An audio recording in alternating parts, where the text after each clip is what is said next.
The book of the prophet Zephaniah. Zephaniah lived during the final decades of the southern kingdom of Judah. It was when King Josiah had attempted to bring about real change in the land by removing idols and restoring the temple to the worship of Israel's God alone. But Israel was just too far gone. Worshipping other gods was too entrenched in the life of the people, and it ended up that Josiah's pride led him to a tragic death on the battlefield as he set Jerusalem on a collision course with Babylon. And Zephaniah, he had seen all of this coming. For years, he had been warning the leaders of Jerusalem. And this little book is a collection of his poetry summarizing his message. It's designed to have three main parts. The first focuses on the day of the Lord's judgment coming on Judah and Jerusalem. The second part is about the day of the Lord's judgment on the nations and Jerusalem again. And then the third section explores the hope that remains for the nations and for Jerusalem on the other side of God's judgment. The first section opens with the shocking reversal of Genesis 1. So God's good, ordered world is going to descend back into disorder and darkness and chaos, becoming uninhabitable once again. And as you keep reading, you realize Zephaniah is developing all of these powerful poetic images to describe how Jerusalem's world is going to end. All of the city's institutions for worshiping the gods of the Canaanites will be destroyed. All the leaders who perpetrated injustice, all the economic centers where crooked lending and borrowing took place, all of it will be gone along with the city's walls. Zephaniah develops these almost apocalyptic images to show the significance of what's going to happen. It all refers to a great army that is coming to take out Jerusalem.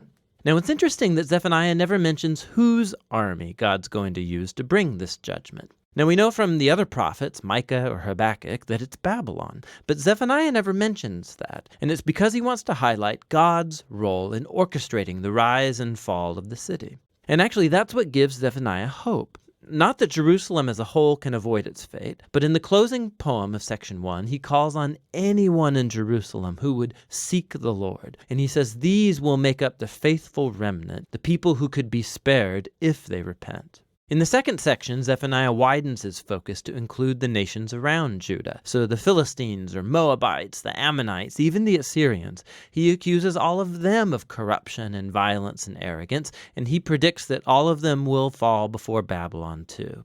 And what's shocking is that the final people group targeted in this section are the Israelites in Jerusalem. It's like the leaders and prophets and priests of Israel are so corrupt and violent, so estranged from their God, that he doesn't even recognize them as his people anymore. And so this section ends with God's final decision. He says he's going to gather up all the nations, including Jerusalem, and pour out his burning indignation. God's justice becomes this consuming fire that devours evil from the land, which is really intense. And so the following line that brings us into the final part of the book comes as a total surprise. We discover that this burning fire of divine judgment is not aimed at destroying people. Rather, its purpose is to purify the nations, including Jerusalem.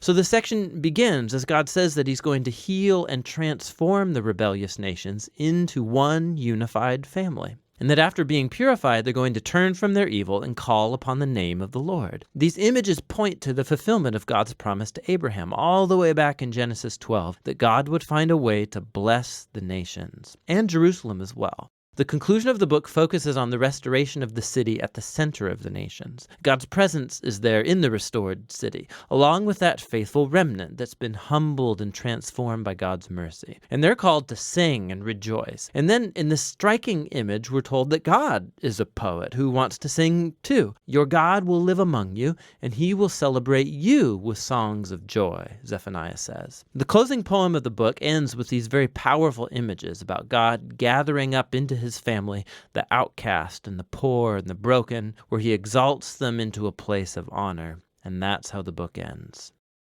This little book of Zephaniah, it contains some of the most intense images of God's justice and love that you find anywhere in the prophets. His justice is about his passion to protect and to rescue his world from the horror of human evil and violence. God won't tolerate the horrible things that humans do to each other and to his world. But he brings his justice in order to restore, in order to create a world where people can flourish in safety and peace because of his love. And so Zephaniah forces us to hold together these two aspects of God's character, his justice and his love. And he wants us to discover that together They contain the future hope of our world. And that's what the book of Zephaniah is all about.